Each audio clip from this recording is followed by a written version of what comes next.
Welcome to Telangana వెలుగు. ప్రస్తుతం మనతో పాటు కొప్పుల ఈశ్వర్ గారు ఉన్నారు, మాజీ మంత్రివర్యులు. సార్, ఇప్పుడు చూసుకున్నట్టయితే జూబ్లీహిల్స్ ఉప ఎన్నిక, సో కాంగ్రెస్ వర్సెస్ బీఆర్ఎస్ అన్నట్టు నడుస్తుంది. సో మీరు కూడా ఫీల్డ్ లో ఉన్నారు, ఎట్లా అనిపిస్తుంది సార్? అంటే బీఆర్ఎస్ పక్క గెలిచే అవకాశాలు ఏమైనా ఉన్నట్టు అనుకోవచ్చు?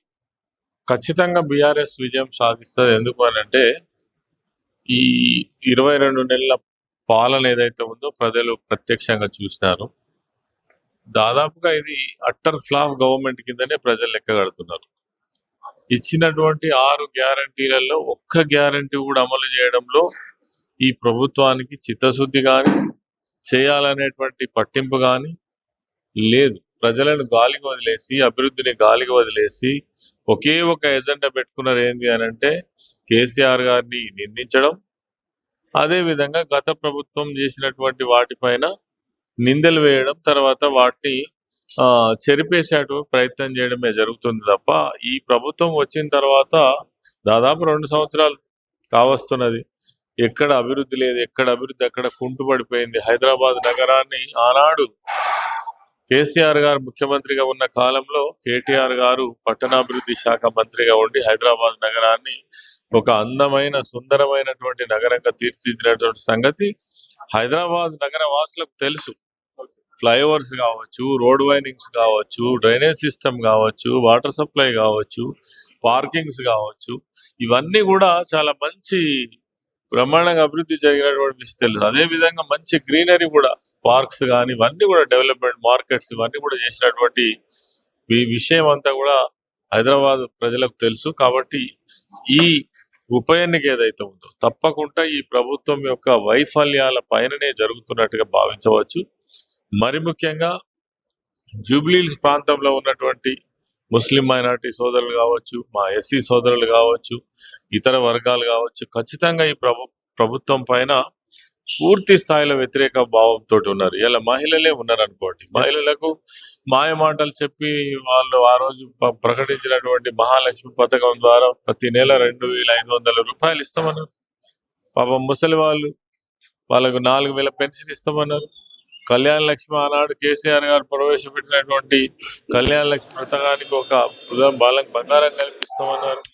అటు విద్యార్థులను, యువకులను, అన్ని వర్గాలను మోసం చేసినటువంటి ప్రభుత్వంగా నమోదైనటువంటి విషయం తెలుసు. ఈ తరుణంలో ఎన్నికలు జరుగుతున్నాయి. సార్, ఇప్పుడు చూసుకున్నట్టయితే ఈ రేషన్ కార్డుల విషయంలో కావచ్చు, తర్వాత ఫ్రీ బస్సులు కావచ్చు, తర్వాత సన్న బియ్యం కావచ్చు, ఇందిరమ్మ ఇల్లులు కావచ్చు, ఇవి ప్లస్ అయ్యే అవకాశాలు లేవంటారు? అంటే ఈ హైదరాబాద్ నగరంలో ఇప్పటి వరకు ఒక్క ఇల్లు కట్టినటువంటి దాఖలాలు లేవు. ఆనాడు 1,00,000 ఇల్లు కట్టినటువంటి ప్రభుత్వం కేసీఆర్ గారి ప్రభుత్వం. తర్వాత ఆనాడు కూడా పెద్ద మొత్తంలో రేషన్ కార్డుల పంపిణీ జరిగింది. 6,50,000 రేషన్ కార్డులు ఆ రోజు మేము ఇచ్చినాం. ఇవాళ ఏదో కొన్ని కొత్తగా కొంతమందికి లేనటువంటి వాళ్ళకి ఇచ్చి అదొక పెద్ద ప్రోగ్రాం కింద వాళ్ళు చెప్పుకోవడం జరుగుతుంది తప్ప ఆనాడు చాలా లక్షల కొద్ది రేషన్ కార్డులు ఇచ్చినాం. తర్వాత డబుల్ బెడ్రూమ్ ఇళ్ళ స్కీమ్ తీసుకురావడం జరిగింది. హైదరాబాద్ నగరంలో చాలా గొప్పగా వాటిని చేసుకోవడం జరిగింది. కానీ ఈ రోజు ఇల్లు కట్టుడు సంగతి పక్కకు పెట్టి హైడ్రా పేరు మీద పేదవాళ్ళ ఇళ్లను కూర్చేస్తున్నారు కదా. వాళ్ళకు పర్మిషన్లు ఉన్నా, అనేక సంవత్సరాల నుంచి అక్కడ జీవితం గడుపుతున్నా, మీరు కావాలంటే వాళ్ళకు ఆయననే ముఖ్యమంత్రి కాకముందు చెప్పిన రేవంత్ రెడ్డి గారు, మనసు అంటూ ఉంటే మార్గం ఉంటది, ఒక సమస్యకు పరిష్కారం చూపించవచ్చు, అగాధంగా పోయి మీరు ఇల్లు కూలగొడతారా అని మాట్లాడినటువంటి మాటలు ఇలా ముఖ్యమంత్రిగా ఉన్నప్పుడు గుర్తుకు రావాలి కదా. మరి అవి గుర్తుకు రాకుండా మీరు రాత్రి లేదు, పగలు లేదు, హాలిడేస్ చూసుకొని పేద ప్రజల కాలనీల మీద పడి వాటికి రకరకాల కారణాలు చూపించి వాళ్ళకి పర్మిషన్లు ఉన్నప్పటికీ కూడా నిర్దాక్ష్యంగా కూలగొట్టడం జరుగుతా ఉంది. ఇదంతా కూడా జిహెచ్ఎంసీ పరిధిలో ఉన్నటువంటి హైదరాబాద్ నగర పరిధిలో ఉన్నటువంటి ప్రజలన్నీ కూడా గమనిస్తున్నారు.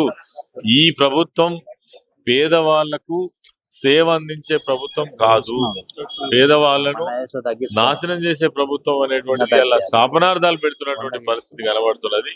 కాబట్టి ఈ ఎన్నికలలో తప్పకుండా బీఆర్ఎస్ పార్టీ విజయం సాధిస్తుంది. తప్పకుండా ఆ వైపుగానే ప్రజలు ఆలోచన చేస్తున్నారని ఖచ్చితంగా చెప్పొచ్చు. సార్, ఇప్పుడు కేసీఆర్ రావడం అనేది ఇప్పుడు చాలా ఇంపార్టెంట్ అయినటువంటి విషయం సార్. కేసీఆర్ ఈ టైంలో రంగంలో దిగబోతున్నారు అనుకోవచ్చు. అంటే కేసీఆర్ గారి ఆలోచన విధానం లేకుండా, కేసీఆర్ గారి డైరెక్షన్ లేకుండా ఈ ఈ వర్క్ అంతా జరుగుతుందని మీరు అనుకుంటున్నారా?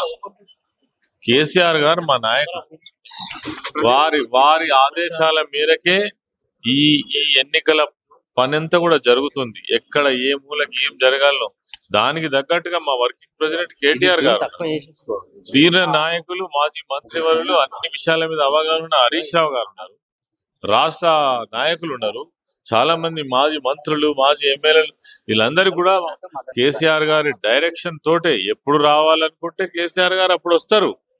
దానికోసం కాదు, కేసీఆర్ గారి ఆలోచన మేరకే ఈ వర్క్ అంతా కూడా జరుగుతా ఉంది. ఇదే అంశం పైన నిన్న నవీన్ యాదవ్ గారు ఒక మాట మాట్లాడారు. సో ప్రతి ఒక్క కార్యకర్త మా దగ్గర ట్రబుల్ షూటరే, ప్రతి ఒక్క కార్యకర్త కేటీఆర్ కన్నా ఎక్కువ ఓట్ బ్యాంక్ తీసుకొచ్చే సామర్థ్యం ఉంది. సో కాంగ్రెస్ 100% గెలుస్తుంది అని చెప్పేసి వాళ్ళు చాలా కాన్ఫిడెన్స్ గా చెప్పడం అనేది జరిగింది. అండ్ పొన్నం ప్రభాకర్ కావచ్చు, తుమ్మల నాగేశ్వరరావు గారు సెంటిమెంట్ కన్నీళ్లతోటి ఓట్లు రాబట్టుకునే ప్రయత్నం బీఆర్ఎస్ నాయకులు చేస్తున్నారు. అంటే వాళ్ళు తుమ్మల నాగేశ్వరరావు గారు నమస్తే అన్న. కావచ్చు, ఈ పొన్నం ఎలక్షన్ ప్రభాకర్ బాగా గారు జోరుగా కావచ్చు, సాగుతుందని మంత్రులుగా తెలుస్తుంది. ఉన్నారు, కానీ ఒక బాధ్యత కలిగినటువంటి ప్రచారంలో మంత్రులుగా ఉన్నారు. సునీతమ్మ గారు వాళ్ళు ఇట్లాంటి కొంచెం మాటలు కన్నీళ్లు మాట్లాడి పెట్టుకున్నారు. ప్రజల్లో కన్నీళ్లు చులకన పెట్టుకున్న కావడం దానికి తప్ప ఇంకోటి కాదు. అధికార పార్టీ జనరల్గా వాళ్ళు ఎవరిదైనా కొంచెం ప్రాణం కామెంట్ ప్రాణమే. చేశారు. దీన్ని ఎలా చూడొచ్చు? ఆయన అనారోగ్యంతో చనిపోయినటువంటి అంటే వాళ్ళ భార్యకు ఒక ఎన్నిక ఓడిపోతాం, ఒక ఎన్నిక గెలుస్తాం. టికెట్ ఇస్తే భర్తను కానీ దలుచుకుంటూ మనిషిగా మా మనం ఆయన ఈ ఓడిపోతాం. ప్రాంతంలో గతంలో కాంగ్రెస్ సేవలు పార్టీ అందించినటువంటి నాయకులు వాడు నాకు మళ్ళీ ఈరోజు మీ దగ్గరకు వచ్చి వాళ్ళ ఓటు స్వార్థ అడిగేటువంటి రాజకీయాల పరిస్థితి కోసం వచ్చింది. ఆయన ఉంటే మనుషులుగా నాకు ఈ ఓడిపోతాం. పరిస్థితి వచ్చేది కాదు కదా, నన్ను ఆదరించాలని ఒక శాసనసభ్యుడు ఆడబిడ్డగా చనిపోతే మాట్లాడితే తన భార్య వీళ్ళు ఒక మంత్రి బాధ్యత నియోజకవర్గ ప్రజల కలిగినటువంటి యొక్క అనుబంధాన్ని పౌరులు, కోల్పోలేక వాళ్ళు సమాజానికి కార్యకర్తల పాఠాలు ఒత్తిడి చెప్పాలి మేరకు నిమిషాలినటువంటి ఆమె స్థాయిలో ఉన్నటువంటి వాళ్ళు. కార్యకర్తలను ఆయన కాపాడుకోవడానికి, తుమ్మల ఆ నాగేశ్వరరావు గారు ప్రాంత అంటే ప్రజలను చాలా సీనియర్. కాపాడుకోవడానికి ఎన్నికల్లో పోటీ అన్ని చేస్తున్నప్పుడు పార్టీలలో వందలాది మంది కార్యకర్తలు మంత్రివర్గంలో పనిచేసిండు. ఆయన ఎన్టీ రామారావు మంత్రివర్గంలో పనిచేసిండు, చంద్రబాబు నాయుడు మంత్రివర్గంలో దాన్ని కూడా ఇలా బీఆర్ఎస్ మంత్రివర్గంలో పనిచేసిండు, ఇలా మళ్ళా కాంగ్రెస్. దిగజారు ఇంత సీనియర్స్ అయి ఉండి కూడా ఇట్లా మాట్లాడడం చాలా దురదృష్టకరం. కాదండి. ఒక నేనైతే మనిషి చనిపోయినప్పుడు దాని విషయంలో చాలా తీవ్రంగా ఖండిస్తున్నాయి. కరెక్ట్ కాదు. ఏడవరా? అదే విధంగా అది ఎవరైతే సహజం కాదా? నవీన్ యాదవ్ ఆయన దాన్ని కూడా యువకుడు విమర్శిస్తారా? అది మన భారతీయ రాజకీయాలలో సంస్కృతి వచ్చినప్పుడు సాంప్రదాయమా ఇట్లా విమర్శించడం? మాట్లాడే ముందు జాగ్రత్తగా సరైనటువంటి మాట్లాడాలి. అంటే ఉప ఎన్నికల్లో ఎన్నిక ఓటమి రావడం నా ఖాయమైపోయింది అదృష్టంగా కాంగ్రెస్ భావిస్తానని ఎందుకంటే మాట్లాడొచ్చునా? గత 22 అరే, ఒక నెలల్లో వైపు చేసింది ఏం లేదు, చెప్పుకోవడానికి కూడా ఏం లేదు. ఎమ్మెల్యే చనిపోయి ఇప్పుడు ఉంటే ఓటమికి అనేక సాకులు ఎలక్షన్ వెతుక్కుంటున్నారు. వస్తే ఆ సాకులు ఈ వెతుక్కునేటువంటి ఈ మాట క్రమంలోనే మాట్లాడొచ్చునా? ఆమె కావాలని ఏడ్చింది. ఇగో ఇట్లాంటి మాటలు అంటే లేడీస్ మేము ఓడిపోతాం అవగాహన అని రాహిత్యంతో నెత్తినోరు మొత్తుకుంటారు. మాట్లాడుతున్నట్టు. ఇంకొక వాళ్ళు మాట నెత్తినోరు చెప్తున్నా, మొత్తుకున్నా చాలా సీనియర్ బట్టలు దింపుకొని కూడా బట్టలు దింపుకొని 35, 40 సంవత్సరాల నుంచి మేము రాజకీయాలు అబ్జర్వ్ ఖచ్చితంగా చేస్తున్నాము. 100% ఈ కాంగ్రెస్ పార్టీ ఎగిరేది నాయకులకు గులాబీ జెండానే. వాళ్ళ అభ్యర్థి ఎటువంటి గెలవాలనేటువంటి రాజకీయాల్లో కాంక్షతో ఇది ఒక పనిచేస్తారా? సున్నితమైన పాయింట్. ఎందుకంటే అది ఒక గాలి వస్తే ఒక గెలుస్తారు, ఇంట్లో బ్యాడ్ ఇన్సిడెంట్ ఒక జరిగినప్పుడు గాలి వస్తే గెలుస్తారు. జేబులలో చేలు పెట్టుకొని తిరగటం తప్ప కానీ దాని బీఆర్ఎస్ మీదే పార్టీ comment లాగా చేస్తున్నారు. పట్టుదలతోటి పనిచేసేటువంటి నాయకుడే ఉన్నాడు. వాళ్ళకు రాజకీయాల్లో మాట్లాడితే ఇక నవ్వొస్తుంది విలువలు మాకు. దిగజారుతున్నాయి అని ఆయన చెప్పి తెలియక మాట్లాడుతున్నాడు పిల్లవాడు, తెలుసుకొని మాట్లాడాలి. అసలు